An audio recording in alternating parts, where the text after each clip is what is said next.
Hello and welcome to another edition of Walker Talks. I'm Lacey Smith, joined by Pastor Ashley Mew with Gordon Lake Wesleyan Church. We have a very special guest, Kyle with KB Pressure Washing, and we're going to jump into all of that here in a minute. But just a recap, we missed you last week. We're glad you got to rejoin us this time. But you've had a busy season. It has been busy. Yeah, sorry I missed out. I hate not being here, and you're having to fly solo without me, so I feel like I owe you lunch or something for letting me down. I made it through all of the pollen like everybody else with allergy sufferers this time of year. It's been dry, and we got some rain. I was telling my church the Lord washed the earth for us, so but we needed it. I always call it the devil's pixie dust, so I'm glad some of it got to go. No pun intended to our guest today, but there was a good washing. There was a good washing. Took place, and so in the thick of all the problems. But yeah, it's been a busy season. We just came through the Easter holiday, and in the faith community, that's a big deal, and even in our community as a whole, and so. But it's good, and I feel rested and rejuvenated. And did you have a full crowd? Full crowds, for Palm Sunday and Easter and the whole week, and so. But love how the chamber partners with our faith community, and there was a kind of a video that went out last week from the chamber supporting our faith community and encouraging people to worship and be a part of the larger community, and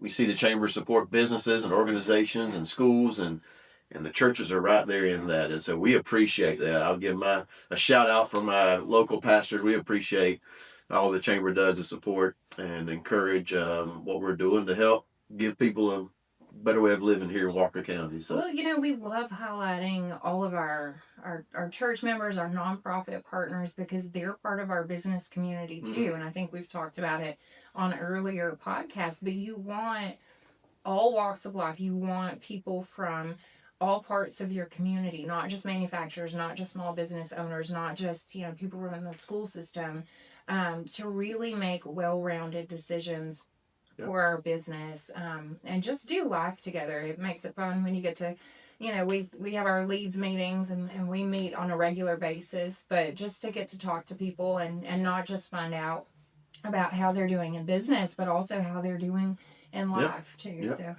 So what's neat is that the churches are a networking place, right? Oh, yeah. It's where places sure. we do a lot of maybe we help with the chamber business, right? Because we network, and I was talking to Kyle beforehand, and that if the church hires someone for pressure washing, usually that's a networking opportunity for that business, because people in the church are going to know, okay, who pressure washed the church and made it look so good. So, how many do you run on a Sunday? On a Sunday, it depends. So, like Palm Sunday, we had 115. Easter, a little less, but so it's between 80 and 100 or so. We're not a big congregation, but it's bigger than it was when I got there. There were 12 people when I walked in the door years ago. So it's grown, and we're talking about entrepreneurs today, and so in some ways, as a pastor, you're trying to grow not a business, but a nonprofit. You're trying to see that you're impacting more lives, right? And so it's the same of sorts in some ways, and so it's great to see that it kind of all is a holistic approach to improve Walker County and our community and those who live and work and play and worship here. Yeah, absolutely. Yeah. Well, and maybe one day a pressure washer coming to your church soon might be Kyle. Hey, that's Kyle, right. How are you? I'm well. How are you guys? Good. Yeah. So take us back to where KB Pressure Washing got started. Yeah, so I was a graduate of high school and looking for something to do in the summer. Fortunately, I was trained in how to pressure wash through my uncle, who owns a greater pressure washing company than myself.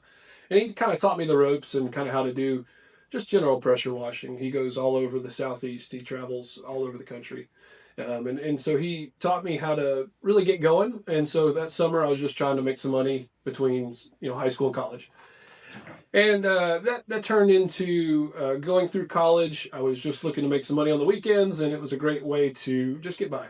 And never really anticipated it being my long-term game plan. I was going to college, and then I gained a job and was going and started there, and still doing the pressure washing on the side as things came up. And it just got to a point where I was making more money on the weekends than I was weekdays. And my wife and I had some goals for our marriage and what we wanted our life to look like. And so we decided that for us to achieve those goals, I needed a larger economic vehicle to achieve those. So we decided to make the plunge. And I'll admit, the first few years was not that great. We really had to go through quite a bit, learn from our mistakes, and really try to grow from nothing. And fortunately, in 2023, I went to a business conference and really learned and was exposed to so much about business that I had no idea even existed. So that was really a turning point in my life, and I really was able to, from there, read books, gain mentors, get business coaches, and really just learn how to grow a business. And so since then, we've really grown and leaps and bounds, and I've been very proud of what we've been able to achieve at KB Pressure Washing. So talk about your experience with this TVFCU Idea League, because that is a big deal. Yeah. There might be people who are watching who have never heard of this competition before. So the Idea League Grant Competition is put on by TVFCU. This is the 9th annual competition. And this is a grant. It's not a loan. So the winners get $30,000, the grand prize winner, to grow their business. Second place gets $15,000, and then third, fourth, and fifth get at least $10,000. So we are a finalist, so we at least get $10,000 to grow our business. And to date, Tennessee Valley has donated, or I guess awarded, over $1 million worth of grants and scholarships to not just the Northwest Georgia region, but the Chattanooga region and the Ocoee region. So the impact that they have made is incredible. They've helped, I think, 75, this would be 80 or 90 companies now in our area, just the greater Tennessee Valley area. And their impact's been huge. And for us, this go around, there was over 420 applicants, businesses that applied for the grant. And we've got it all whittled down now to the final 15 across the 3 regions. So to get to be a finalist is a big deal. You have to survive several rounds of elimination. You have to send in videos, bank statements. It's really... you got to go over your business plan, meet with the judges. It's been quite a process. It's been 5 months now that we've gone through this, and to get to this stage is really incredible. To know that we are finalists and that we have at least $10,000 to grow our business with, it's a big deal. So we're excited about that. So people may hear pressure washing, and they're like, okay, how is that different from any other pressure washing company? Sure. But you're not just a residential pressure washer. You're handling some pretty big commercial jobs too. Yeah. So we have the privilege of taking care of companies like the aquarium. So we clean both the aquarium buildings from top down. We don't do the peaks. That would be crazy, in my opinion. But we do that. We do the IMAX downtown. We take care of the Medal of Honor Heritage Center. We take care of the Hunter Art Museum. And then we take care of now the zoo. So we're real excited about those name brand kind of places. But the one I'm really excited about is we take care of the national park here in town. So we've been able to clean the tower, the visitor center, and restore a couple things around the park. And for me, I love history.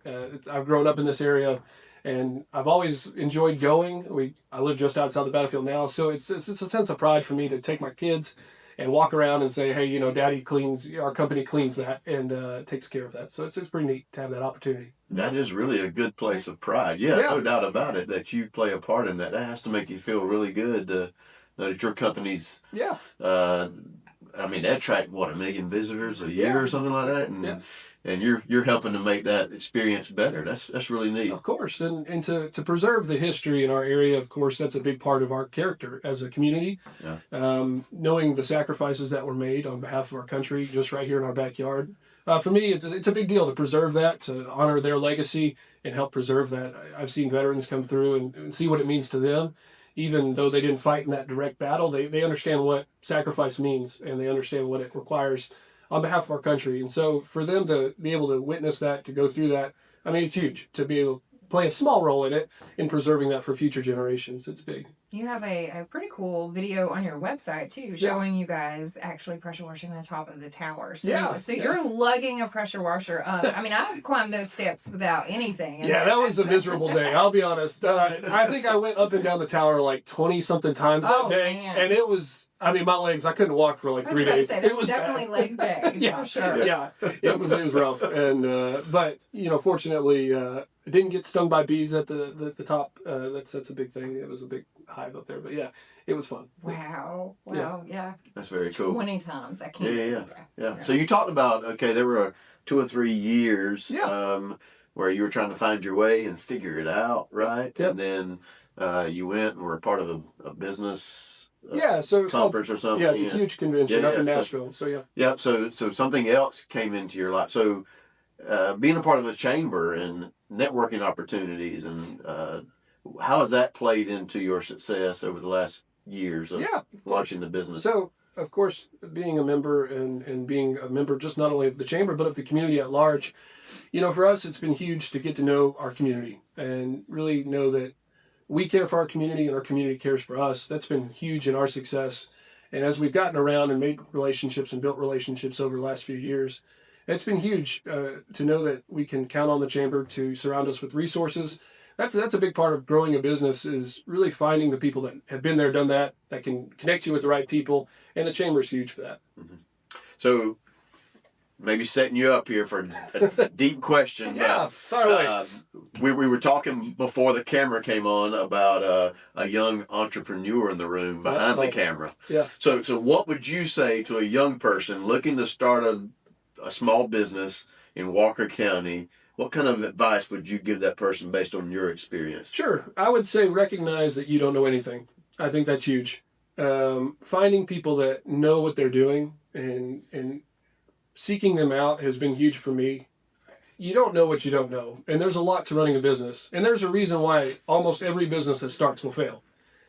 You have to recognize that you are fighting against all odds. And it's a never-ending battle. Every single day you're learning something new. You're facing a new challenge. You're facing something that's trying to end you as an entrepreneur or a business. And so connecting with someone who has grown their business, that has been successful, that you can model after, and that you can seek advice from, I think that really gives you the edge to really help overcome what's against you. And it's entrepreneurship is hard. It's difficult. It's challenging, but it's also very rewarding. And so I think the sooner you really recognize that you don't know anything, the better off you are. Yeah. You had your uncle in your case to kind of... Well, yeah, I had my uncle, of course. That was a big part of it. I also had several other mentors that I was able to pursue and get to know and that have been invaluable.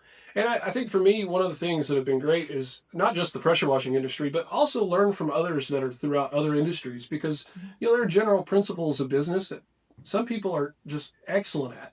And so you can really pull gems from different people and really apply that and figure out how to apply it to your business. And that's huge. That is so good. And that's helped me. As a pastor, I come from a different angle, and how when I'm connecting with organization leaders, business leaders in our community through the chamber. And but I'm always taking things, whether I'm at a leads group or I'm doing a podcast or whatever it might be, or some kind of event with the chamber, I'm taking something away that I can then apply to my context to help me to be a better leader, and my church organization to grow and to flourish and be successful. Yeah.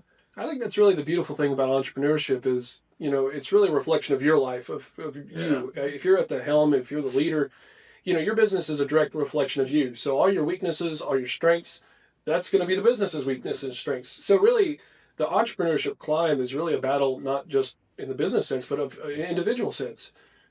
I have to overcome my weaknesses. I have to push myself past comfort zone. I have to push myself, be more disciplined, and really do the things that I'm not naturally good at. And, that really forces you to grow. And that's, the business won't grow if you don't grow. And that's where I think a lot of entrepreneurs fail, is they're obviously special.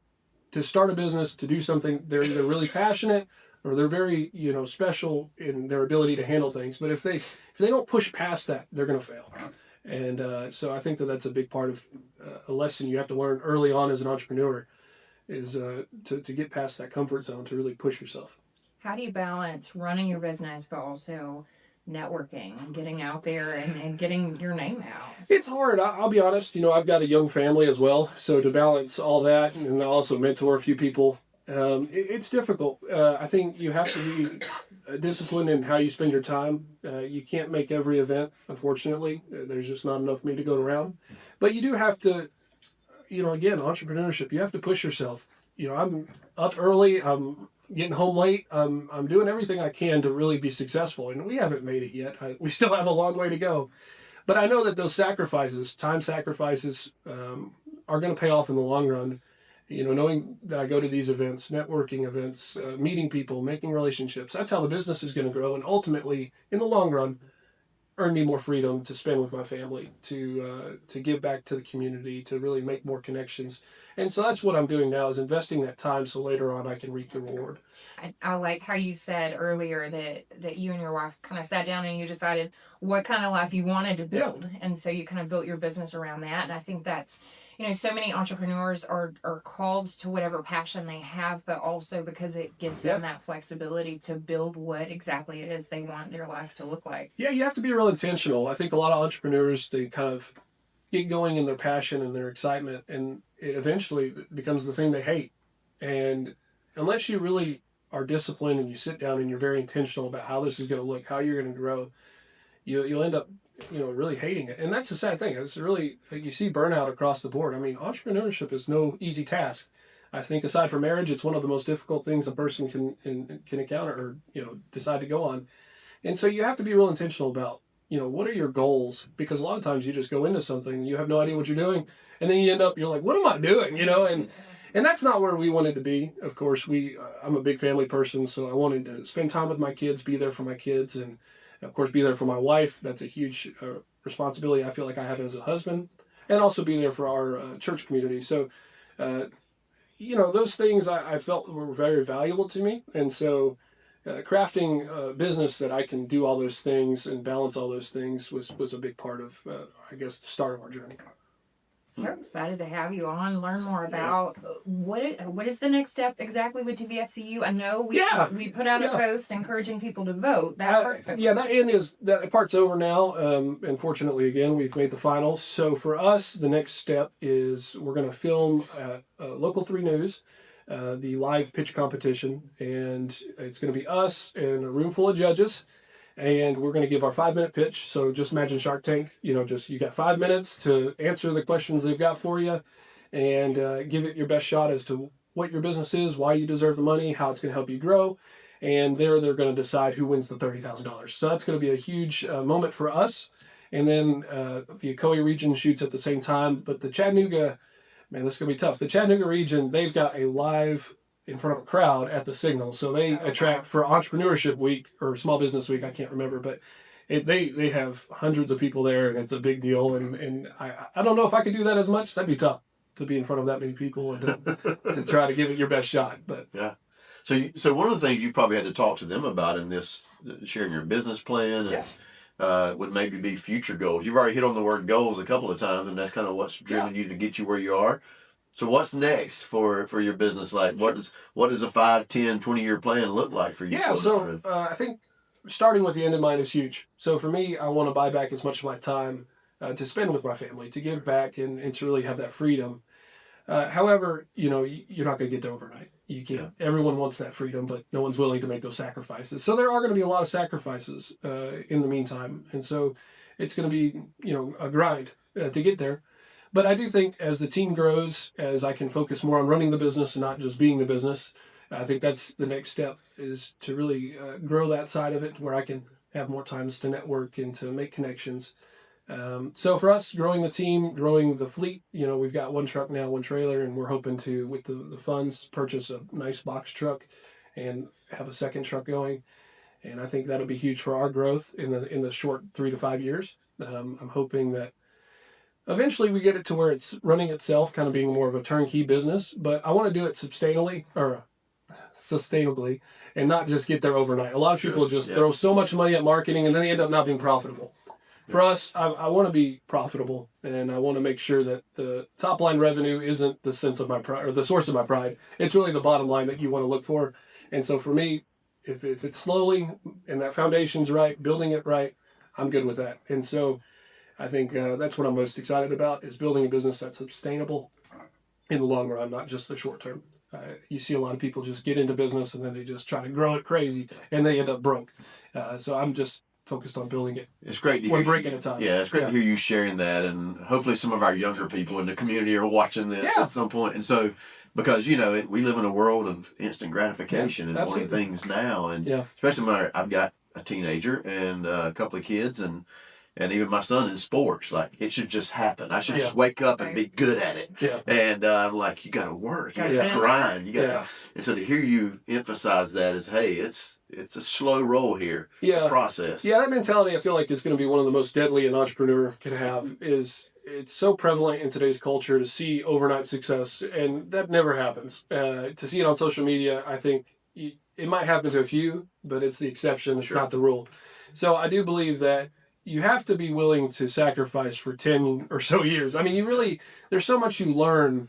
One of my favorite quotes is, I'm working something like, I'm 10 years into my overnight success, Yeah.